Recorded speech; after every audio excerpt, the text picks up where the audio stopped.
Hi, um, this is Stacia, and we're going to take a look at a tournament game that I played as part of the Tuesday Tussle. And this is Tuesday Tussle 7 starting in February of 2021. And I actually got paired down, even though I won the section last time, but it wasn't rated yet, so I got paired down just due to the way it worked out. So let's have a look at this game. I had to, even though I'm rated probably 1700 right now, I got paired against a 1400 player. So let's have a look at this game and see what we can learn from it. So in this game, I did not prepare, which was not because of the rating, but because I didn't have time. So e4.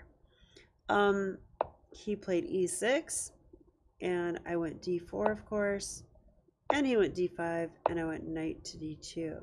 This is the Terrace variation of the French, and I'm looking to reroute my knight to the f3 square, station the other knight on e2, so that both knights can defend the onslaught that often occurs on the d4 pawn. He played knight to c6, which definitely surprised me right away because this is the Guimard variation. I'm definitely more used to knight f6, which is the closed terrace, or c5, which is the open terrace. And in fact, I studied the open terrace in detail last night for about an hour and a half. So I was really hoping for the move c5. Unfortunately, that didn't happen. Knight c6 happened instead. And this move is interesting. I know that black can play this way, like grandmasters have done this, probably as a surprise weapon more than anything, but the knight blocks the pawn, yes, that is true, but it also does attack the d pawn right away, and it feels like c3 is not correct. So I went knight g to f3, he went knight f6, and now I had to decide if I want to push e5 or not. If I go e5, my knights are tripping on each other. But on the other hand, black cannot play c5, so I went for it, e5, knight d7, bishop d3. Now, maybe bishop e2 is more correct. Because bishop d3,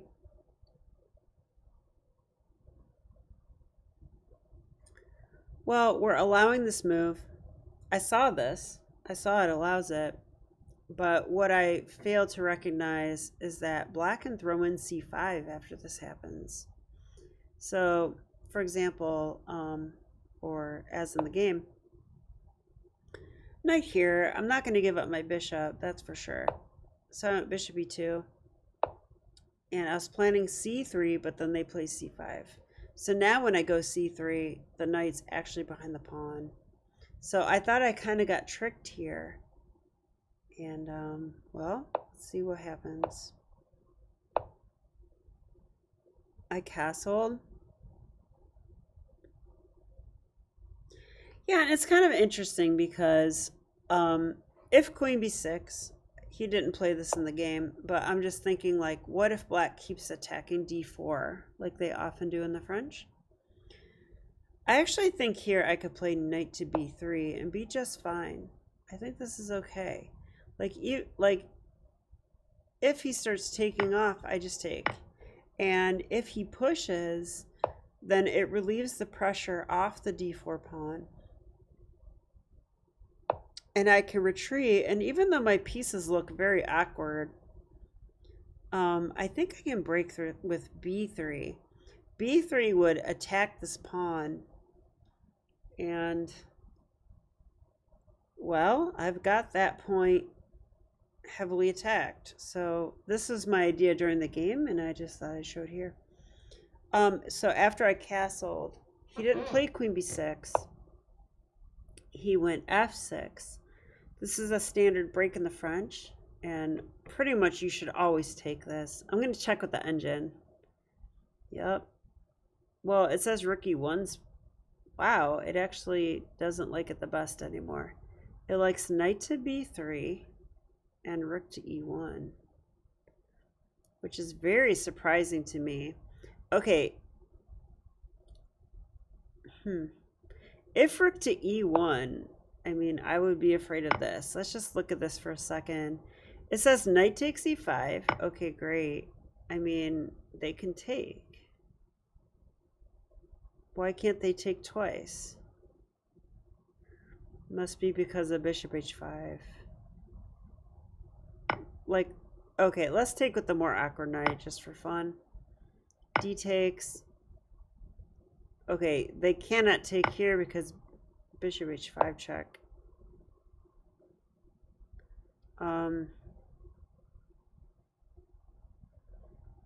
Yeah, I'm kind of baffled by all this.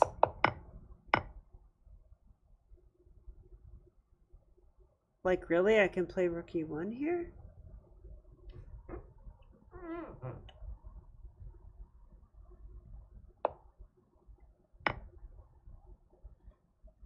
I'm trying to understand this because why on earth would we allow this? It says d takes e5. Okay, fair. And then c4. I guess we're going to play f4. Nope, I don't see it in the line at all. It says b3. We're going to break down the structure still. So this all revolves around the b3 break still. But okay, I mean, I would take without thinking because it's almost always right, and if it's not right, it's pretty good. That's why I did in the game. I didn't think I took queen f6. Okay, unusual move, but it does attack the d4 square. So I have to be mindful of that. And here I thought knight b3. So I'm trying to provoke the move c4. And if c4, I thought I would retreat my knight back. So like c4, knight back, and then go for b3. And this is what happened in the game. So knight back, and I want to go for b3. He should probably develop his bishop. I thought it would come to d6, but he went to e7. Okay, and b3. Yeah, and the problem with b3 is that it attacks the c4 pawn. And the c4 pawn is actually very attacked. So my awkward pieces are actually of use in this plan, and that was my idea. So he went b5. Yeah, and I thought here I could go a4. That's probably what I did. Yep. If a6, I'm sure he didn't do this, but if a6, I could take. He cannot take back. There's a pin. I would win a rook. So I think after this, he has to do something else. And he took here. Yeah, I think this is a big mistake. This is probably the big mistake of the game. Because, wow, I'm actually surprised, okay, because I'm looking at the computer eval and it likes white a lot.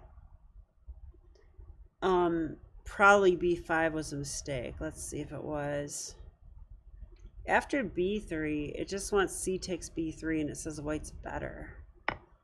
Yeah, I would probably take with a knight. It says taking with the pawn is best. Wow. Oh yeah, taking with the pawn, we can go for this now. Yeah, I would probably do that if I actually thought so.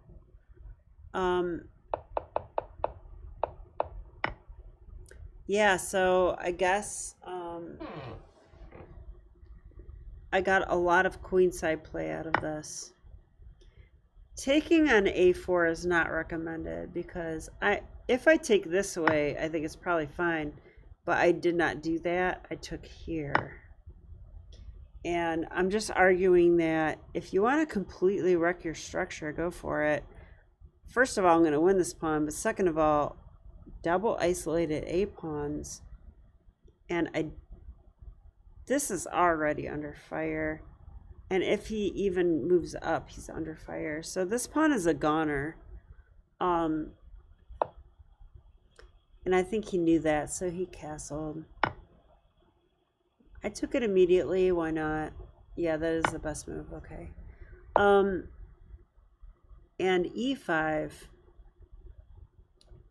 You know, I can hardly blame my opponent for playing this move. He's trying to trick me. Like, if I take the hanging knight, it's not hanging anymore because the pawn moved out of the way.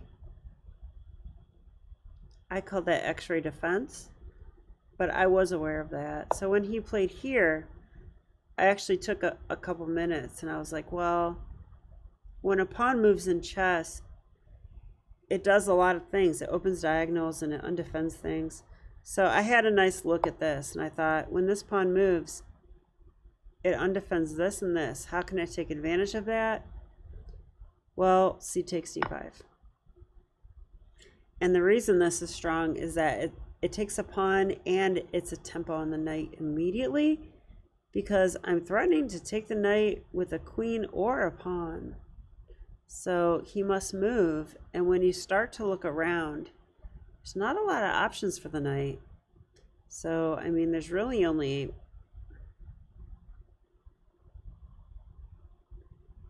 I was gonna say knight b8, but that just looks so horrible. It can't possibly be good. But he went knight to d8. So, okay, knight to d8. I must be better borderline winning here. That's what I thought. And so I threw in this tempo move, knight to e4 on the queen. The queen must move. And I was kind of hoping to maybe trap the bishop with the move d6. But when the queen moved, it opened up spaces for the bishop. Did it though? Actually, it looks pretty bad. Oh no, I have 10% battery. Okay,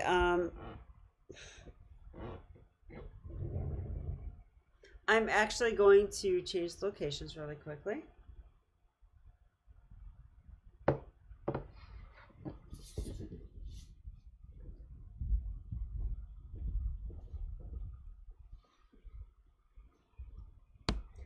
I'm hoping you guys don't mind my lack of professionalism.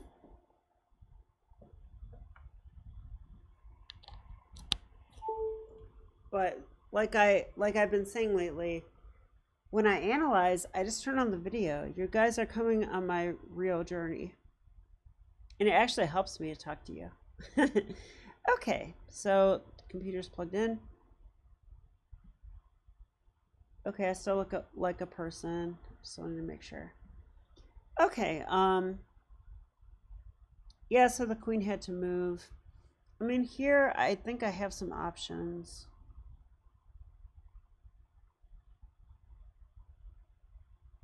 Knight takes e5 looks really interesting. D6 could also be played. That is what I played. Attacking the bishop because I don't know what the bishop does. And he went bishop to f6. Yeah, so probably the only move. And here, how could you not play the move bishop to c4? So that's what I did. So I think black only has one move here, knight to e6, blocking the attack on the queen. Okay, and actually my opponent does make this difficult coming up. So if you think this is a blowout, it kind of got a little bit strenuous very soon. Yeah, and I think this might be, I might even call this a mistake because bishop to g5 looks so natural.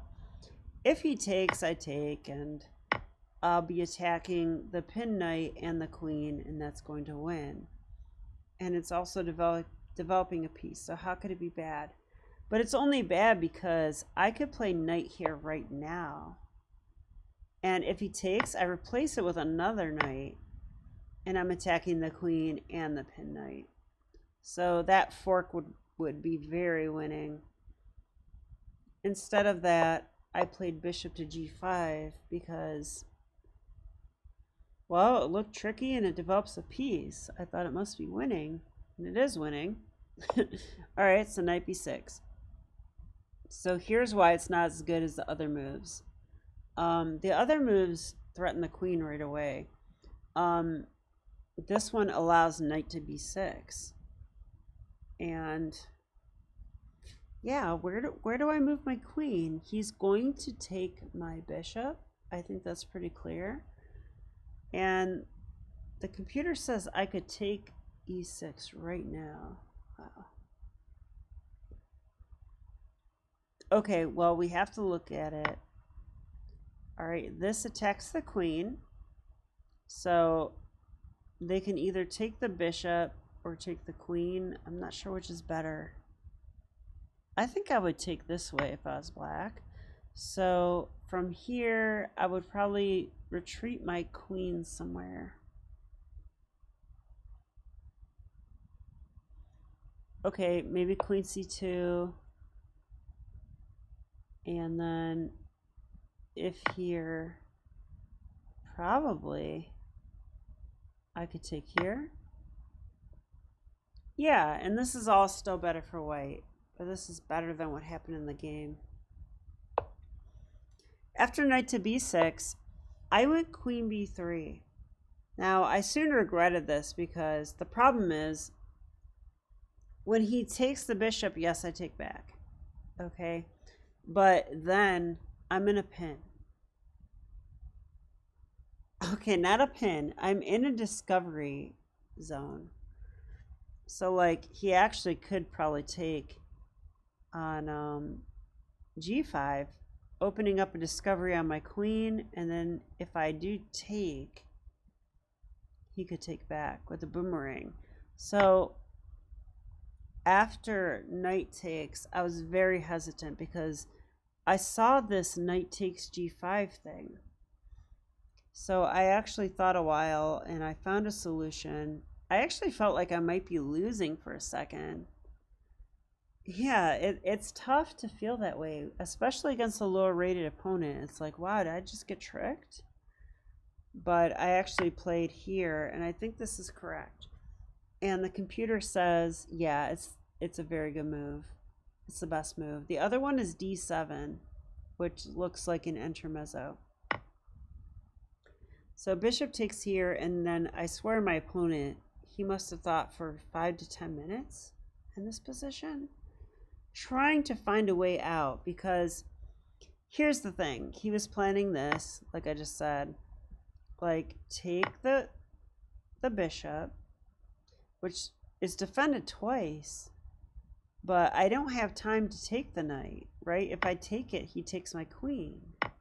So I can't do that. So I have to take the queen, and then the knight that just came and captured my bishop, I don't get to recapture. He just takes back. So that would lose a piece. So I can't do that. So I think that this bishop takes f6 move is very precise. I'm getting rid of the liability of knight takes g5. And after a long think, my opponent played knight to f4. Okay, so I think he's kind of threatening maybe check and maybe even check, because if I do take, this knight will be undefended. There's ideas with that for sure. But here I just simply went bishop e7. I thought this is the simplest way to deal with the threats because, well, I'm threatening a rook, and if he moves the queen away, I'll take the knight, and, well, it's a tempo move, right? So he took here, which I did see he can take the pawn. Again, if I take here, he takes the queen. So it's a discovery. So I have to take the queen. But here I correctly assessed that whether he takes with a knight, a rook, or a king, I think all are bad. Like, for example, if he takes with a knight, okay, great, I'll take the exchange. And if he takes with a rook, I can take this knight. It's actually free. And if he takes with a king, this is the most complicated version. because if I take the rook, he'll take here. So that's kind of annoying. Still winning, of course, but I think most precise is bishop takes d6. Removing my bishop from danger, keeping an eye on the rook, and taking a piece. And now I'm just winning. So I guess I'll just show the rest. This is conversion at this point, but I think I did a fairly good job. I know this move looks funny, but oops, sorry. But he wants to get his rook in the game. Like, he needs to get this rook in the game. If he goes here, we have check. That would be a fork. So he can't do that. And if he goes here, we just simply take it with the rook. So he can't do that. So that means that this bishop has very few options. That's why he went here. But unfortunately, this also runs into a fork. Knight c5. Yeah, and after knight c5, I'm attacking the bishop twice, but I'm also attacking the king. So it just wins another piece. So he moved here, I took rook here, rook there.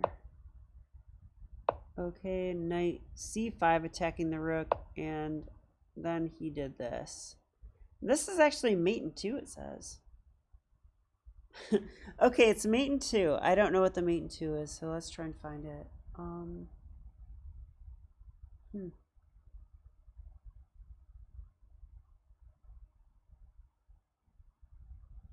Well, there's definitely discoveries, so that might be part of it. That would take care of this. This knight takes care of this.